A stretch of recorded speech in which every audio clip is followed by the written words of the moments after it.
Welcome to Movie Synopsis Recaps. Today I will recap a comedy, crime, drama film from 2015 titled Focus. The con man Nicky Spurgeon goes to a bar in New York City. There he sees a beautiful young blonde woman with a man who seems to be pestering her. She flees from him and goes to Nicky's table to use him as a scapegoat. Her name is Jess. After a few drinks, she seduces Nicky into going upstairs to her hotel room, and they start making out. Then a man storms into the room with a gun and threatens to shoot Nicky. Jess says that he is her husband. Nicky then jokes that he has cancer, and Jess figures that he's onto them. Nicky says that the attempt was atrocious and how they should have done it if they really wanted to rob him before he leaves. Curiosity gets the better of him, and after Jess leaves the hotel, he approaches her and invites her out for coffee. Nicky tells her a story about two partners who were involved in a scam gone wrong, where one partner had to shoot the other to make it appear they were not working together. The partners in question were Nicky's father and grandfather, and one shot the other with something called Toledo panic button. Jess begs Nicky to teach her. He agrees and says that the con is a game of focus. Outside, Nicky explains that attention is a spotlight, and their job is to dance in the dark. The human brain is slow and cannot multitask.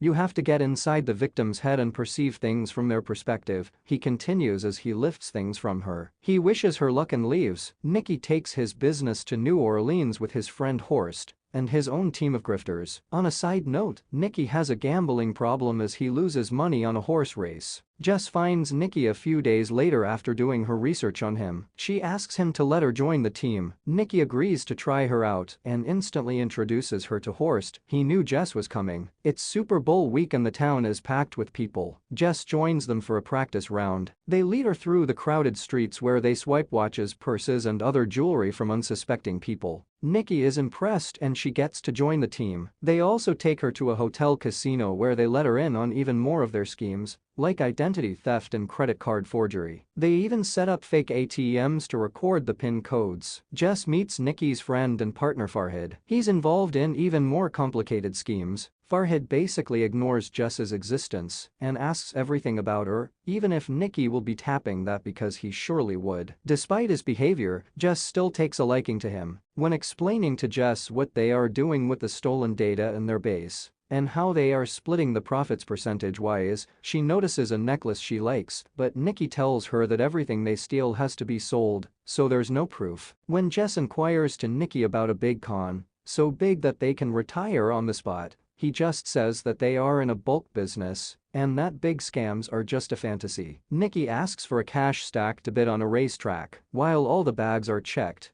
and the money is counted. Nicky gets Jess a place to stay, and when she asks him for a lift, he tells her she'd better get a cab. He points out to her that there should be no romantic relationship between them. Some time later, he comes to her anyway, and they start getting it on. Jess asks Nicky why some people call him mellow. He says his dad used to call him that because he told him he was soft like a marshmallow. Nicky believes that there is no room for heart in this game, because it can get you killed. The night before the big game, when all the cheating is through, Nicky turns to the team and congratulates them on a record-breaking week that brought in $1.2 million. He sends everyone home with the usual promise to send them their cut. Horst gives Nicky the bag of money and makes Nicky promise that he will not gamble with it. Nicky promises as Jess looks on. Nicky and Jess are going to a football game. Jess mentions that she does not like football, so Nicky makes a game of making little bets with each other, like whether one fan will catch a hot dog and whether another will be too drunk to stand up for the wave. They see a woman in short shorts and bet how many men will look at her butt as she walks by.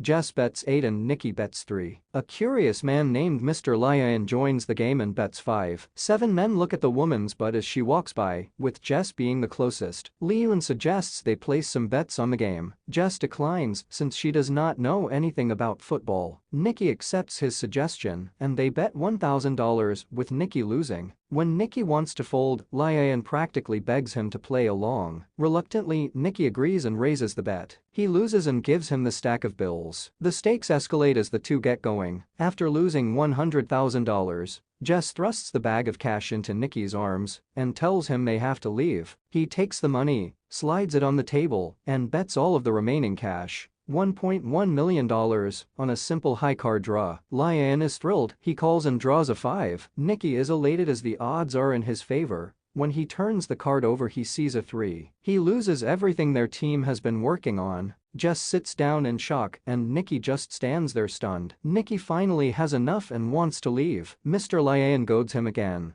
"That's what you get for playing with the big boys." Nikki turns around and decides to double the bet again. He tells Lian to pick any player on the field and he will guess which one it is, a seemingly impossible chance. Mr. Lian thinks he's crazy and does not bet on crazy people, so he declines. Nikki sweetens the deal by saying Jess will pick the player Lian saw, much to Jess's dismay. Lian cannot turn down free money, so he picks a player. As Jess nervously looks through the binoculars, Lian gives them a chance to back out. Jess looks to Nikki, who seems to be begging him to take this chance to back out, but Nikki tells her to pick. Jess nervously scans the players again. Suddenly, she spots Farhad, who is wearing a number 55 jersey. She grins and picks him, and to everyone's but Nikki's surprise, that's the right answer. On the cab ride home, Nikki, now carrying a lot of money, explains to Jess that this was planned from the beginning. He knew Leon was a notorious gambler, so he set it up so Lian would see the number 55 throughout the day,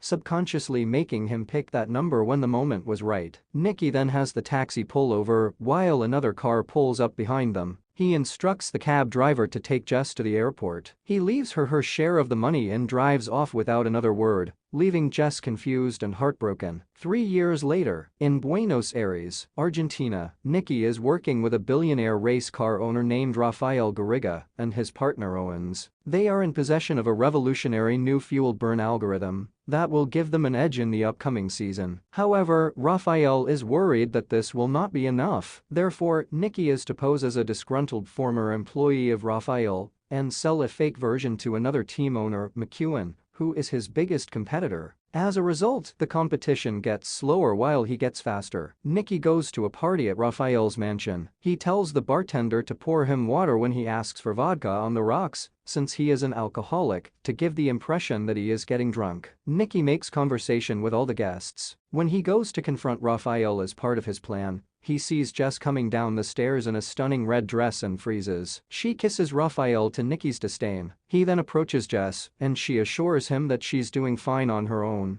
and has moved on from the deceitful game. Nikki looks dejected and goes to get a glass of vodka. He gets poured water instead. Another bartender told everyone about his problem, so he does not even get a drink. After getting drunk on apple tennis, Nikki plays his part as a disgruntled employee, but instead of shoving Rafael, he punches him right in the face, venting his pent-up anger at him for being with Jess. After Owens escorts Nikki out, he is approached by McEwen's guard and is given McEwen's credentials inviting him for lunch. The next day, while Nikki is having lunch with McEwen, Ricky finds it hard to concentrate on talking to him. He is irritated and stares at Jess, who is flirting with Rafael. They resolve to get back to each other later, when they have definitive proof that the fuel-burning algorithm Nikki has is real. He approaches Jess while she's away from Rafael and tells her not to trust him. She turns the tables and asks why she should trust Nikki after he left her behind. As she walks away, she tosses him his wallet, hinting that her game is still on point. Ricky strikes a deal with McEwen for €3 million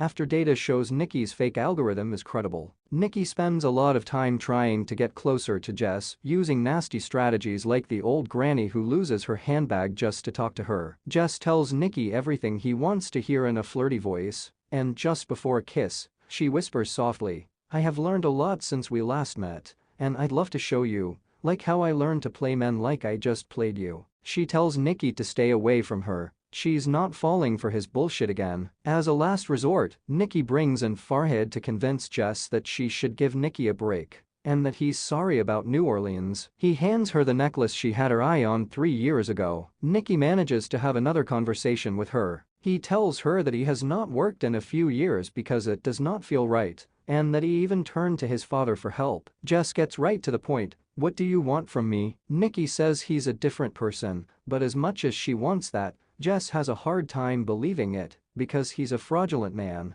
Jess leaves and was followed. When Nikki returns to his hotel suite, he sees Jess sitting next to his door. They make love. The next morning, he tells her he's leaving tonight and wants Jess to come with him. Right after that, Owens is at Nikki's door. He tries to get rid of him, but Owen just walks in, while Jess tries to stay out of sight. Owens complains about his feelings towards the younger generation and Nikki's lack of progress on the job while pacing around the flat like he's looking for someone. Jess escapes to the balcony where she manages to elude Owens, and he leaves after setting down a package. Nikki ends up selling Raphael's real algorithm not only to McEwen, but to every other race team for the same price. He wishes them all luck and gets the same response, "Who needs luck with friends like you?" amounting to about 27 million euros in cash. Nikki receives word that he has been found out, but he hesitates to leave without Jess. With time running out, he grabs his bags and opens the door to see Jess. "Sorry I'm late." One of McEwen's guards buys unusual things in a shop. The cashier gives him a look. After a quick meal, he checks his watch, buckles up, puts on his protective gear, and floors the gas pedal, ramming into Nikki's car. Jess and Nikki are kidnapped and taken to one of Raphael's warehouses with duct tape around their mouths. He was a spy in McEwen's company to keep an eye on Nikki. Raphael tells Nikki that he knows he sold the real algorithm to McEwen for $3 million,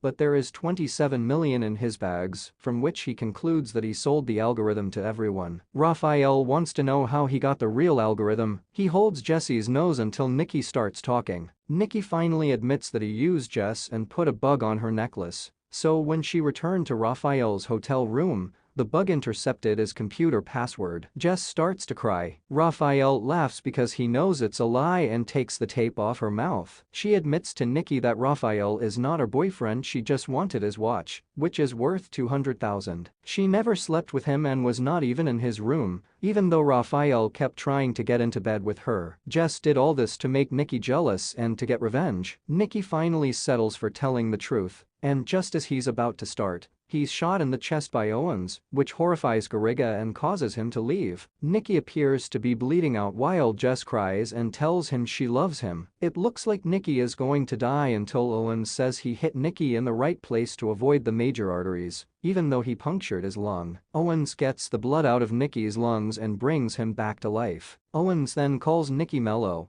making Jess realize that Owens is Nikki's father, Bucky Spurgeon, that he was in on the scam all along, and that they just performed the Toledo panic button. The package Owen left Nikki one morning was the real algorithm. Owens drives Nikki and Jess to the nearest hospital. He reminds Nikki of what he said regarding putting your heart into the con game, and adds that he'll take all the money. Jess helps Nikki walk to the entrance of the hospital. Nikki grins when he notices that Jess is wearing 𝐁𝐂𝐒's watch on her wrist, and the movie ends here. Thanks for watching. I hope you liked the video explanation. Remember to leave a like and subscribe to my channel, Movie Synopsis. I'll see you in my next video. Ta-ta, bye-bye and take care.